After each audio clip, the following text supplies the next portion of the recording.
अंजलि और बाकी के लोग भी उसके इस तोहफे को देखकर चौंक गए थे। और फिर उसके बाद उसने जो कहा वो सुनकर तो और भी चौंक गए थे। जैसे ही उस आदमी ने अपना कमेंट खत्म किया, इधर से गर्वित और प्रीतम के मुंह से एक साथ निकला, अरे वाह क्या बात कही, जियो मुरारी। इधर कमेंट सेक्शन में भी जो लोग अभी तक गर्वित और प्रीतम की टांग खींचने में लगे हुए थे, उन्होंने भी उस आदमी की तारीफ करना शुरू कर दिया था। हाँ यार, एक आदमी को कैसा होना चाहिए, हमारे नए एडमिन जैसा होना चाहिए। भाई ये आदमी पैसे नहीं अनुभवों से बात करता है, क्या बात है। आपको ढेर सारे लाइक सर, आप उन पैसे वाले बापों की बिगड़ी हुई औलादों से 1 लाख गुना अच्छे हो। वैसे आप बता सकते हो कि आप काम क्या करते हो? जब एडमिन की तारीफ में ये सब कमेंट आने लगे तो आकाश अपने आप ही शांत हो गया था और थोड़ी देर में उसने चैट रूम भी छोड़ दिया। जैसे ही उसके गायब होने का नोटिफिकेशन चैट रूम में आया तो गर्वित समेत सारे लोग उसके ऊपर हंसने लगे। अंजलि, ये चैट रूम का एडमिन कौन है? तभी अंजलि के पीछे से एक आवाज आई। अगले ही पल एक लड़की अंजलि के बगल में आकर लेट गई और कैमरे की तरफ देखकर हाथ हिलाने लगी। उस लड़की के बाल लंबे, चेहरा हल्का सा लंबा और नाक तीखी सी थी।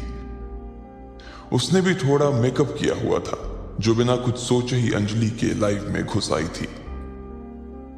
हेलो गाइस, ये मेरी फ्रेंड और मेरी रूम पार्टनर डिंपल है। मुझे तो लगता है कि ये मुझसे भी ज्यादा सुंदर है। अब आप ना मुझसे थोड़ा सा ध्यान हटाकर इसके ऊपर थोड़ा सा ध्यान दीजिए।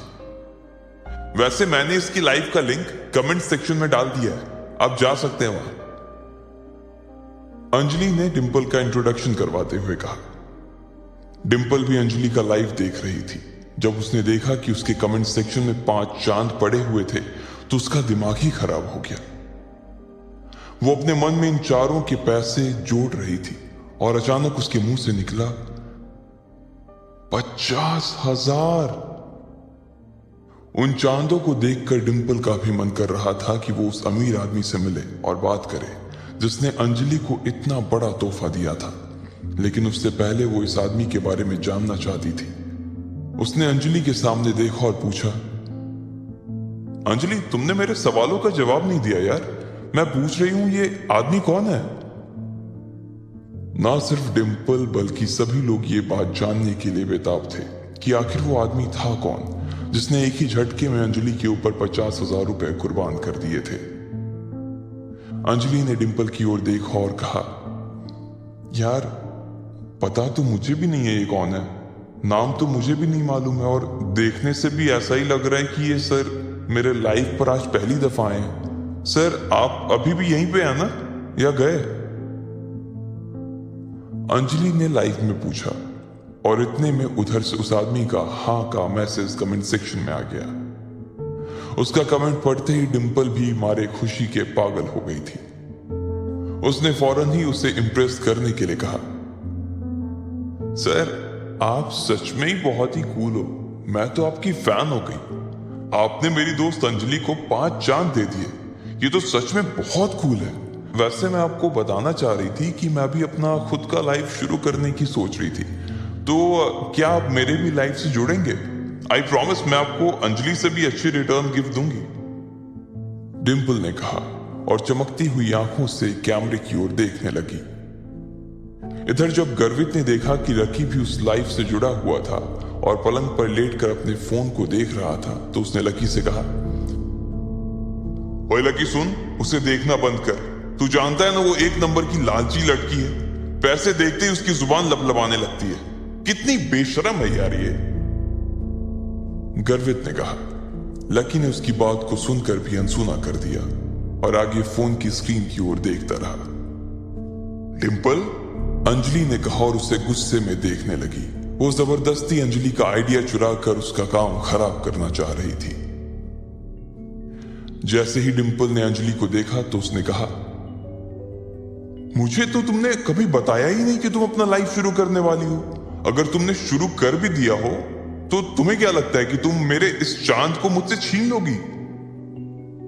डिम्पल ने उसकी बात नहीं सुनी और कैमरे में देखते हुए बोली, सर मैं अपने बारे में ना आपको एक इंटरेस्टिंग फैक्ट बताना चाहती हूँ। मैं अभी तक सिंगल हूँ और मुझे ना आज तक कोई आपके जैसा बंदा मिला नहीं है। मिल भी कैसे सकता था सर? अब आप जैसे तो सिर्फ आप ही हो ना। अब अगर आपको भी कोई मेरी जैसी बंदी ना मिली हो ना तो हम लोग मिल सकते हैं, एक दूसरे को जान सकते हैं। सर आपका तो पता नहीं, लेकिन मुझे तो आपसे मिलने की ना बहुत ज्यादा एक्साइटमेंट हो रही है। डिम्पल ने कहा और शर्म के मारे अपने गालों को लाल कर लिया। ये डिम्पल की कला थी, वो जब चाहे अपने चेहरे का रंग बदल सकती थी। जैसे ही उसने ये बात कही, नीचे किसी ने कमेंट किया, क्या कहा तुमने, तुम सिंगल हो?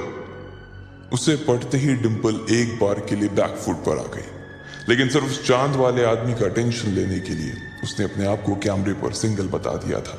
और अगर वो चांद वाला आदमी इसमें इंटरेस्ट दिखाता तो उसके लिए सच में सिंगल भी हो जाती।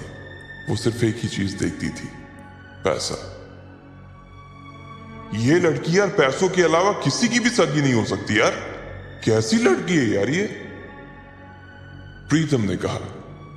लकी ने उसकी तरफ देखा मगर उसकी आंखों में कोई गुस्सा नहीं था।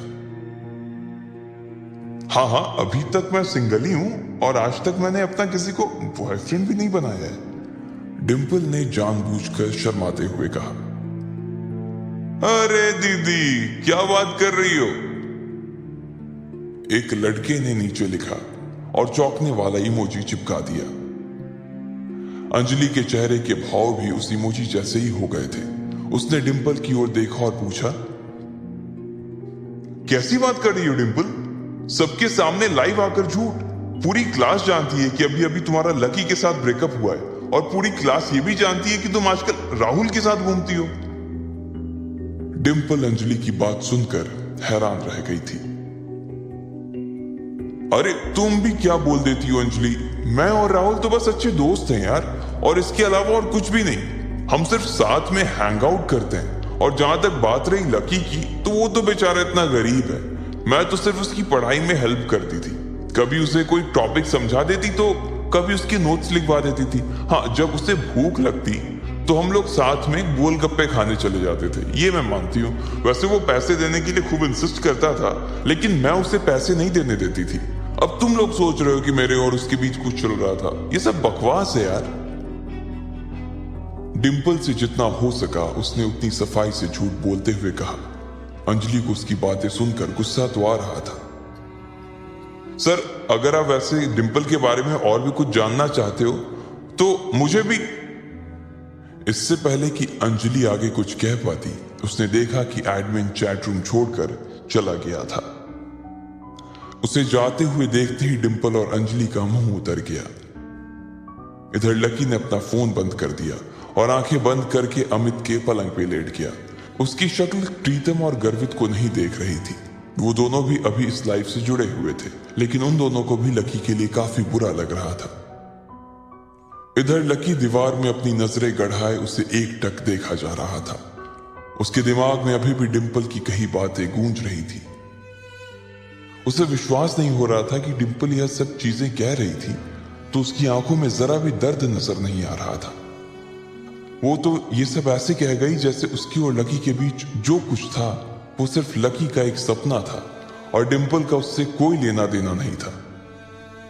अगर ऐसे में उसे पता चलता कि लकी कौन था तो फिर वो उन शब्दों के बारे में क्या सोचती जो आज सुबह पूरी क्लास के सामने उसने लकी को सुनाए थे, तो उसकी शक्ल कैसी हो जाती।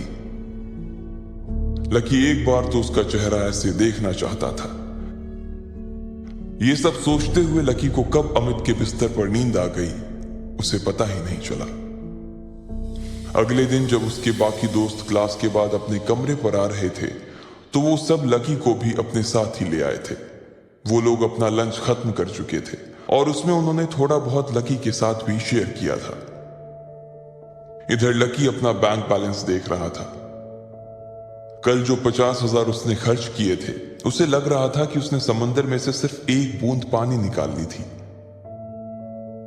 क्या सारा टाइम फोन ही देखता रहेगा? मेरी वार्डन से बात हो गई है, उसने कहा है कि तुम जब चाहो तब फिर से शिफ्ट कर सकते हो।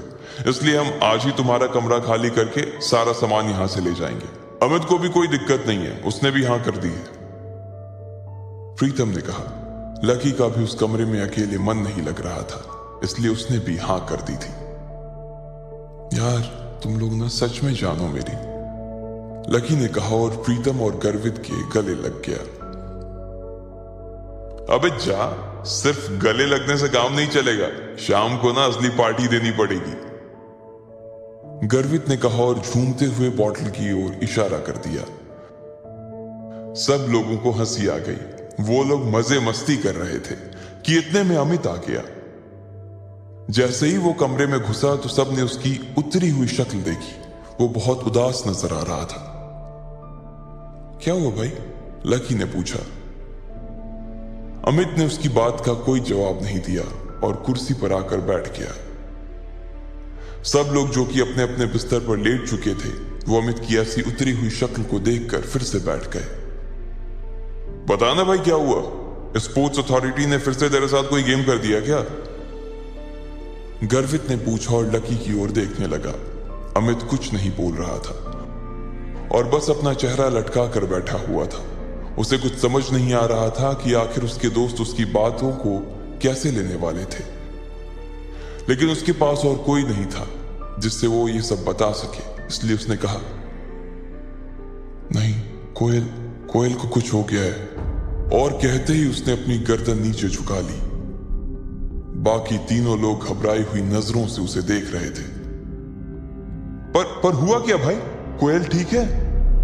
लकी ने उसके पास लगी कुर्सी पर बैठते हुए कहा। जिस हिसाब से अमित की शक्ल वो देख रहा था, लकी समझ गया था कि मामला इतना सीधा नहीं था जितना बाकी लोग समझ रहे थे। अमित वैसे भी छोटी मोटी चीजों से घबरा जाने वालों में से नहीं था।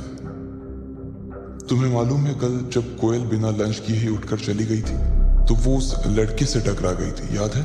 फिर उन दोनों के बीच कहासुनी हो गई और फिर हम लोग बीच में ही कूद गए थे। बाद में कोयल ने वहां से निकलकर पुलिस में उसकी शिकायत भी कर दी थी, लेकिन मुझे आज मालूम पड़ा कि वो आदमी कौन था। अमित ने घबराते हुए कहा। कौन था? लकी ने पूछा। सब लोग अमित के चेहरे को बिना पल के झपकाए देखे जा रहे थे। वो मोहित रायजादा था। उसके पिता लायन ग्रुप ऑफ कंपनीज के मालिक हैं और वो लायन ग्रुप का आने वाला सीईओ है। Lion group? प्रीतम के मुंह से निकला। उसने अभी जो सुना था उस पर विश्वास ही नहीं कर पा रहा था वो, इसलिए चौंक कर उसने अपनी कानों को 2-3 बार खुजाया। भाई, लायन ग्रुप तो दिल्ली की 10 सबसे बड़ी फर्मों में आता है ना? अरे यार, कोयल ने कितनी बड़ी मुसीबत ले ली है। जब लकी ने उसे शांत करवा ही दिया था तो फिर उसे पुलिस स्टेशन जाने की क्या जरूरत थी यार? गर्वित ने कहा। अचानक ही कमरे में बैठे सभी लोगों की नींद खुल गई थी और उनके दिमाग की बत्तियां जलनी शुरू हो गई।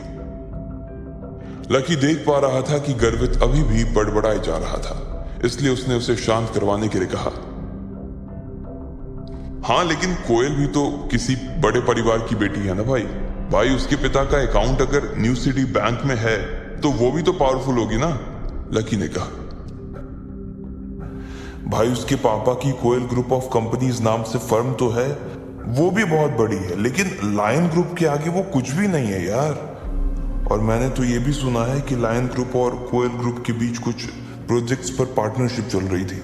लायन ग्रुप ने कोयल ग्रुप को कुछ काम दिलवाया हुआ था, लेकिन अब इस झगड़े के बाद वहां से कोयल के पिता के पास एक लेटर आया है और अब वो कह रहे हैं कि उनकी सारी पार्टनरशिप वो खत्म कर रहे हैं और ये भी कहा है कि आगे से वो कोई काम नहीं करेंगे। ये सुनते ही ना भाई, कोयल के पापा सख्ते में आ गए। बस यही समझ कि उन्हें हार्ट अटैक नहीं आया है, वरना हमारे बीच नहीं होते वो आज।